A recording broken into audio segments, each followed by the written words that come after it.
Hey, hello everyone. This is Pastor Coates again, and I trust you're ready for Money Talk. My prayer is that this revelation has been a blessing to you. So let me know.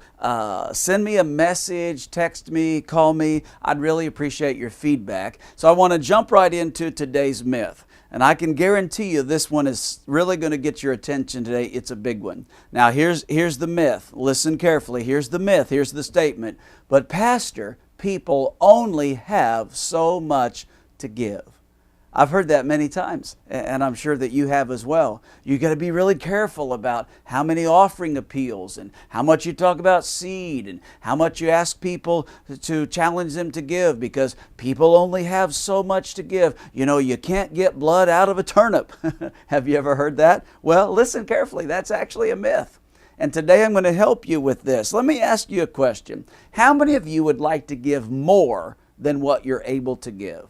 I know that you would. You'd say, more than I can, more than my resources, more than the mathematics of my checkbook, more than it's possible. Absolutely. Let me tell you about some people in the Bible who gave more than they were able to give. The Apostle Paul is writing to the Corinthians, 2 Corinthians chapter 8, and he's writing about the people called the Macedonians. And this is what he says, 2 Corinthians chapter 8, verse 3. For they gave according to their means, as I can testify, and beyond their means of their own accord. Now that's awesome. He's talking about an offering. They shared in the Apostle Paul's need when he was going through a difficult time. And he said they gave what they could. They gave according to their means, and they gave beyond their means of their own accord. You say, Pastor, how's that happen? How's that possible mathematically? My resources are limited. Listen, your resources may be limited, but God's supply of seed to the sower is unlimited. So here's how it happens.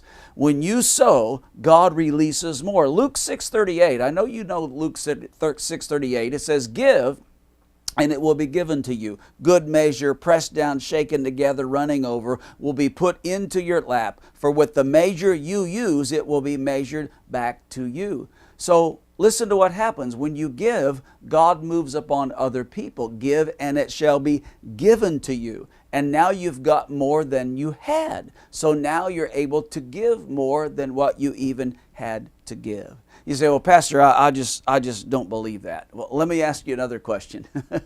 Where else do you think Jesus lied? Now, I'm being facetious with you, of course. But if Jesus lied in Luke 6:38, how do we know we can believe he wasn't lying in John 3:16? Now, we know he was telling the truth. He told the truth in John 3:16, for God so loved the world. We also know he told the truth in Luke 6:38, give and it shall be given to you. So here's the myth buster. Listen to this. The amount that you are able to give is not really determined by the size of your resources. It is determined by the size of your faith and the sowing of your seed. It's possible to give more than what you're able to give because God gives seed to the sower. So here's the prayer we're going to pray again today. I want you to pray it right out loud with me. I'll try to pray it slowly today. Here we go. Dear God, thank you for helping me to understand that your resources are not limited. Thank you for your promise that when I give, you cause men to give to me, so that I can have more to give. Thank you for all that you are teaching me about kingdom economics. In Jesus' name I pray. Amen.